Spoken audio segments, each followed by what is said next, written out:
Wells Fargo stock investors can avoid the brunt of banking failure contagion in 2023. Wells Fargo made a savvy move in steering away from the U.S. real estate market. Wells Fargo should benefit as skittish regional bank customers seek relatively safe havens. Investors should stay in the trade and collect dividends with Wells Fargo stock. Let's dive in. Here's why you should bet on a big bank Blastoff with Wells Fargo stock. Welcome to Timely Investment Research. Investors would be hard-pressed to find a safer bet right now than the Wells Fargo stock. Not only is the bank a giant, well-capitalized lender, it's not deeply immersed in the shaky housing market. Besides, as smaller banks fail, Wells Fargo will be more than happy to scoop up the nervous banking customers. Some financial institutions, like SVB Financial Group subsidiary Silicon Valley Bank and Signature Bank, quickly imploded last month. The ripple effects throughout the U.S. banking sector were alarming as contagion risk dominated the headlines. Let's not jump to conclusions, though.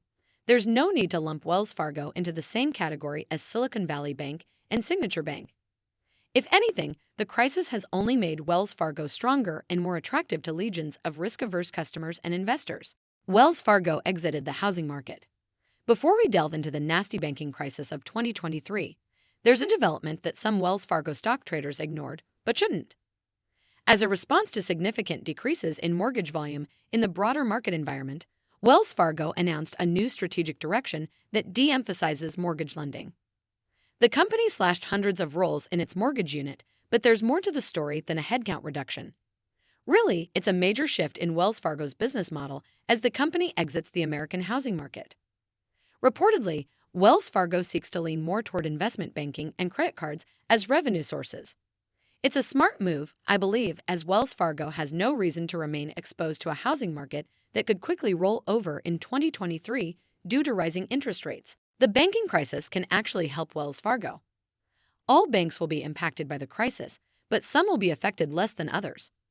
Wells Fargo, for example, has much greater liquidity, cash or access to cash, levels than Silicon Valley Bank and Signature Bank ever did.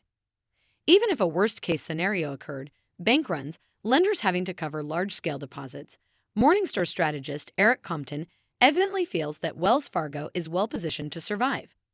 In particular, Compton views Wells Fargo as having a below-average liquidity risk. Moreover, some customers are likely to move their capital to banking giants like Wells Fargo during a worst-case scenario or even a not-so-bad scenario. As State Street Global Advisors analyst strategist Michael Aron put it, there is this perceived safety of moving up in terms of those larger banks and deposits to those larger banks. What you can do now. So now you have a choice to make. You can hide out in an all-cash position due to fear of an all-out banking crisis.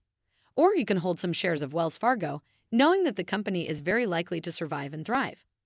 While you're at it, you can collect a generous 3.06% annual dividend yield from Wells Fargo. This is significantly higher than the sector average yield of 2.114%. That's yet another reason to strongly consider buying at least a few shares of Wells Fargo stock right now. Sure, the banking sector's woes are in the financial headlines now. However, with reduced housing market exposure and ample liquidity, Wells Fargo is poised to deliver excellent value to its shareholders. Thanks for spending some time with us today, Timely Investment Research.